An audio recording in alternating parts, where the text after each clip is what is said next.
ikuti saja pemerintah. Kapan Departemen Agama memutuskan untuk takbir, kita takbiran. Karena menurut usul fikih bahwasanya apabila ada perdebatan di antara satu organisasi dan organisasi lain, tentunya organisasi yang Islam, tentang kapan waktu jatuhnya Idul Fitri, maka kita disuruh mengikuti amri minhum, kita disuruh mengikuti di tengah-tengahnya, yaitu pemerintah yang dalam hal ini diwakili oleh Departemen Agama, Kementerian Agama Islam, yang di dalamnya juga banyak ulama-ulama. Kita ikuti aja. Mudah-mudahan sih genap jadi 30, masih ada waktu kita ibadah. Si besok 29 masih malam Jumat, Sabtunya bisa takbiran Allahu a'lam bishawab. Mereka lah orang yang akan memutuskannya dengan cara bisa atau ya. Jangan sekalian berpikir tarawih itu adalah mempunyai dasar, di mana Nabi Muhammad SAW bersabda, "Man qama Ramadhana imanan wa ihtisaban, ghufirallahu ma taqaddama min dzambih." Jadi kalau kita menunaikan tarawih, man qama, siapa yang berdiri menunaikan ibadah kepada Allah di kala malam hari penuh dengan iman. Iman itu kepercayaan yang yakin kepada Allah. Jadi kalau iman kita meleset, nggak yakin, yakinnya kalau dikasih duit banyak terus oleh Allah baru yakin. Kalau lagi dikasih sehat, yakin banget sama Allah. Giliran sakit-sakit, giliran dikasih masalah, ragu sama Allah. Makanya di sini dikatakan oleh Nabi, "Man qama Ramadhana imanan." Ini gambaran buat kita supaya yakin setelah Ramadan selesai. Mau ada masalah hidup kita, mau ada lapang rezeki kita, sempit rezeki kita, yakin kepada Allah. Jangan pernah ragukan Allah Subhanahu wa ta'ala. Begitu juga orang yang terawih. Kalau dia terawih yang penuh dengan iman, maka ghufirallahu ma taqaddama min dzambih. Allah akan menghapus dosa-dosa dia yang lalu. Jadi kita tiap pulang dari tarawih, dosa kita yang lalu 40 tahun yang lalu, 20 tahun yang lalu, 30 tahun yang lalu, tiap pulang tarawih diampuni dosa kita oleh Allah. Kalau sholatnya penuh keyakinan, wahtisaban, ikhlas. Tidak hanya yakin, tapi betul-betul tarawihnya itu penuh dengan keikhlasan. Makanya di dalam Al-Quran ada manajemen hidup kita. Ini yang perlu kita tahu. Biasa kita baca di dalam doa iftitah. Inna sholati wa nusuki wa mahyaya wa mamati lillahi rabbil. Itu manajemen kita, Pak. Kita itu kalau punya pakai manajemen itu, hidup kita nih mau di mana aja kita, mau kena angin apapun kita, badai apapun kita dalam hidup. Nah ini kita sering kena angin, sering kena badai, sering kena gempa hidup kita ini. Kalau gempa orang lihat kayak gempa hancur, kampungnya hancur, rumahnya masih kecil banget.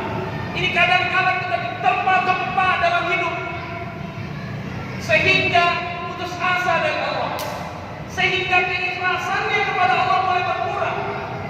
Padahal ikhlas itu manajemen hidup kita. Sholat kita harus ikhlas, lillah.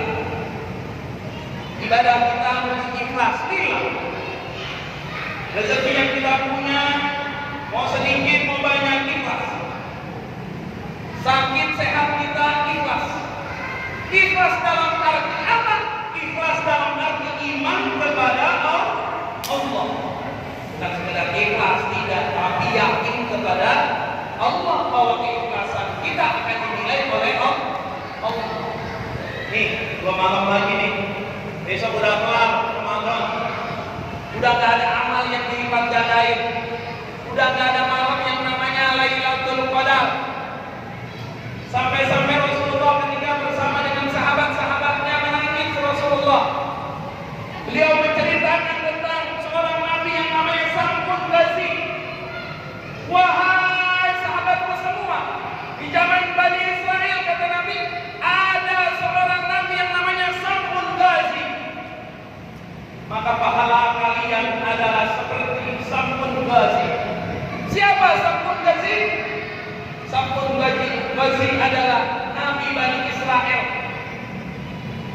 Dia hidup di zaman kerajaan yang zalim. Orang yang menyembah Allah, beragama tauhid, dibunuh, disiksa. Ghazi salah satu nabi yang menegakkan kalimat tauhid.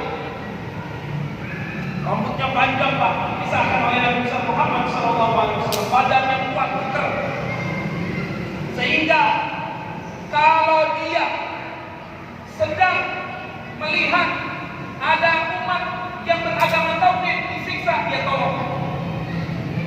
Ditangkap dia, dilawan. Pokoknya dia hidup di zaman kerajaan zalim yang tidak mau menyembah Allah. Ini raja bicara dengan istrinya, cari istrinya. Siapa istrinya? Ghazi. Tuh, kalau kita kuat sebagai khalifah, kita kuat sebagai ustadz dai, kita kuat sebagai seorang pejabat yang ikhlas, biasanya yang dirasukin itu istri kita.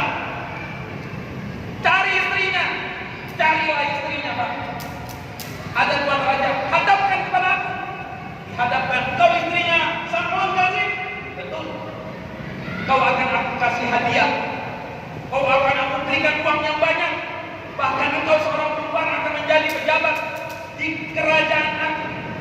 Asal aku ingin engkau bisa menuruti perintah aku. Baik tuan raja, apa? Aku ingin menangkap Ghazi, tapi dia tidak pernah bisa aku tangkap. Cobalah kau rayu suamiku. Punya ilmu apa? Itu bahasa kita. Kau bisa kuat begitu? Pulanglah istrinya, tanya singkat cerita dari Nabi Muhammad SAW. Bang, bagaimana sih kau bisa kuat begini? Ditangkap, dipenjarakan, dicambukin, diapain aja kuat. Bahkan iman kau pun kuat, apa sih syaratnya? Kata Sam'un Ghazi, di rambut aku. Kalau rambutku engkau potong, maka aku tidak lagi menjadi orang yang kuat yang bisa melawan kerajaan yang zalim. Singkat cerita, Pak, udah tahu nih, istrinya ngadu kepada raja. Begitu ngadu kepada raja, ini raja, kalau begitu malam-malam mau ikat dia. Ya namanya istri udah matre, terima matre apa istrinya? Istri kita matre tidak? Tidak ya? Istri kita istri yang soleha. Istri apa? Soleha. Insya Allah. Udah istrinya matre, pikirannya cuma duit, kemewahan. Akhirnya diikat suaminya. Begitu diikat, terus dibangun, kelepas lagi. Siapa yang mengikat? Aku. Udah tahu, Pak. Besoknya diikat lagi, ketahuan dia yang mengikat istrinya. Kenapa kau ingin ikat aku? Aku ingin coba apakah abang ini bisa kuat atau enggak. Alhamdulillah abang masih kuat. Besoknya lagi yang ketiga, Pak, diikat, tapi rambutnya dipotong dulu. Begitu dipotong, diikat, ikatannya tidak bisa terlepas. Maka dibawalah si Ghazi ke depan raja, dan yang pertama dilakukan oleh raja adalah matanya dicongkel. Matanya dicongkel. Lisannya, lidahnya dipotong. Tangannya dipotong dua-duanya. Kakinya dipotong dua-duanya. Baru itu si Ghazi, Sam'un Ghazi, seorang nabi Allah yang hidup di zaman Bani Israel yang menegakkan tauhid, lemas kalah. Tapi enggak mati, Pak. Enggak mati. Itulah keajaiban dari para orang-orang yang diberikan titel seorang nabi, mukjizat. Malah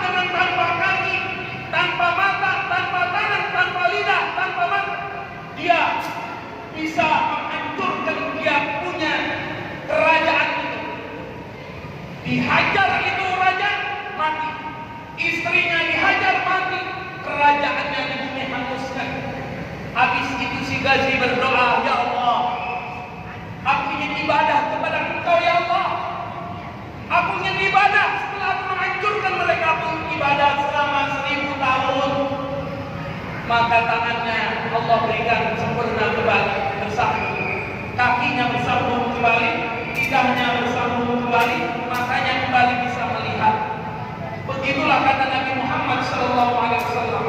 Orang yang berada di Ramadan pahalanya seperti Salman Ghazi yang berdakwah sampai tangannya dipotong, kakinya dipotong, matanya dicongkel, lidahnya dipotong. Dia mendapatkan keredaan Allah Salman Ghazi. Allah ciptain lagi badannya, kakinya, tangannya, lidahnya, matanya, dan dia beribadah 1000 tahun tanpa berhenti. Kita kalau bukan malam, walaupun malam genap, dapat Lailatul Qadar, Allah Ta'ala sama dengan kita beribadah sebagaimana Nabi Allah SAW. Besok masih ada 29. Tingkatin zikir kita, tingkatin apa kita punya ibadah. Besok lagi malam 30, mulai kita berkata goodbye Ramadan, selamat tinggal bulan Ramadan. Mudah-mudahan aku bertemu kembali dengan engkau tahun depan dalam